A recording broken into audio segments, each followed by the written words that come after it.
قل هو الله أحد الله الصمد لم يلد ولم يولد ولم يكن له كفوا أحد۔ بچپن سے ہی ہمیں سورہ اخلاص یاد کروا دی چاہتی ہے، پر ہمیں اس سورہ کا مطلب تک پتہ نہیں ہوتا سورہ اخلاص کا مطلب کیا ہے۔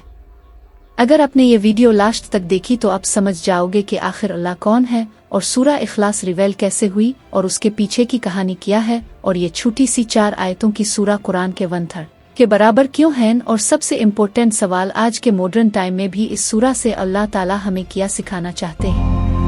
اب یہ کہانی کی سٹارٹنگ ہوتی ہے مکہ کے اس ٹائم سے، جب لوگوں کے دل اندھیروں سے بھرے ہوئے تھے، ہر گلی ہر بازار میں پتھر کے بت سجائے ہوئے تھے، کعبہ کے آس پاس چاروں طرف موڑ دیا تھی، ہر قبیلہ اپنے خدا کا مالک تھا، کوئی کہہ رہا تھا یہ ہمارے بارش کا دیوتا ہے، کوئی کہتا ہے یہ ہمارے پریوار کا رکھوالا ہے، یہی تھا مکہ کا ماحول اندھے وشواس سے بھرے ہوئے تھے۔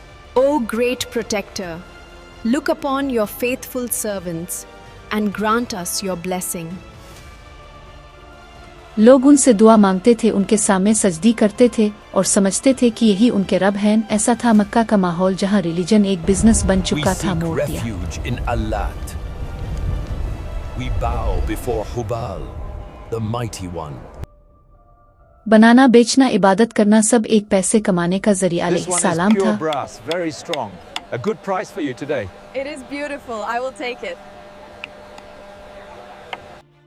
اور اس پوری ڈارک سوسائٹی میں ایک ایسی روشنی تھی جو سب سے الگ تھی، محمد صلی اللہ علیہ وسلم وہ سچ بول رہے تھے، لوگوں کو موردیوں سے نہیں بلکہ اللہ سے ملوا رہے تھے۔ ان کا جو پیغام تھا وہ بہت ہی سمپل تھا، ایک اللہ کے سوا کوئی عبادت کے لائق نہیں۔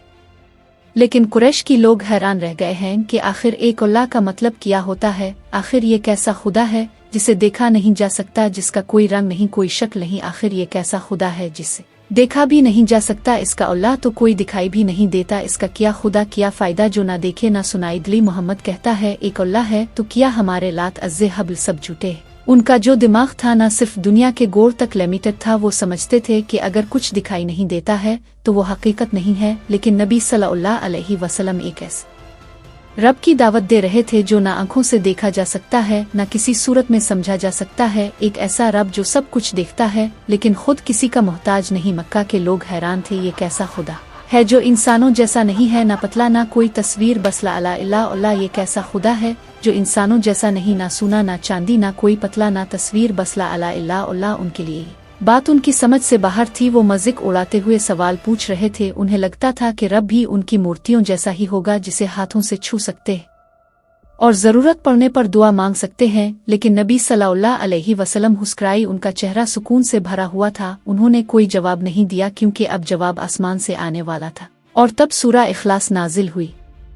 سبحان اللہ، یہ تو رب کا تعارف ہے اپنے الفاظ میں، اللہ اکبر، اور یہی وہ وقت تھا جب دنیا نے پہلی بار سنا خدا کا اپنا تعریف اس کے خود کے لفظوں میں۔ سوچو وہ لوگ جو سوچ بھی نہیں سکتے تھے کہ ایک رب بینا تصویر کے ہو سکتا ہے، ان کے لیے نہ یہ سورہ ایک ٹرننگ پوائنٹ تھا، یہ Hallelujah, the light has come.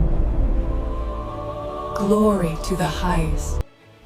صرف قرآن کا پیغام نہیں تھا، یہ ان کے سوچنے کا طریقہ بدل دینے والا ریولیشن تھا۔ اور اب یہ کہانی صرف مکہ کی نہیں رہی، یہ کہانی بن گئی ہے ہر اس انسان کی جو رب کو سمجھنا چاہتا ہے، ہر اس دل کی جو پوچھتا ہے کہ آخر کون ہے اللہ، اور اس کا جواب قرآن کی اس سورہ میں ہے۔ آئیے اب اس سورہ کو آسان طریقے سے سمجھتے ہیں۔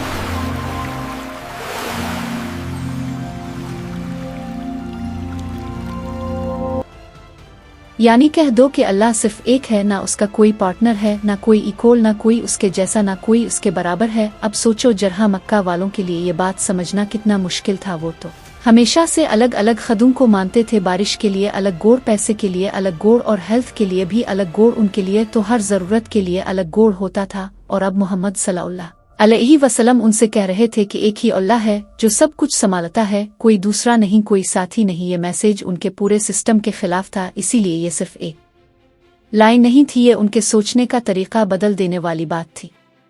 مطلب وہ ایٹرنل ہے، یہ بسولیوٹ ہے، یعنی اللہ ہی ہے، وہ جس کے اوپر سب کچھ ڈیپینڈ کرتا ہے، لیکن وہ خود کسی پر ڈیپینڈ نہیں کرتا، وہ سب کچھ دیتا ہے لیکن کبھی مانگتا نہیں، وہ سب کو سنبھالتا ہے لیکن اسے کوئی سنبھالنے والا نہیں ہے۔ اب سمپل ورڈز میں سمجھو، ہم جیسے ایک دوسرے پر ڈیپینڈ کرتے ہیں، جیسے انسان ہوا، پانی، کھانا، ٹائم، ایموشن، سب ایک دوسرے پر ڈیپینڈ کرتے ہیں۔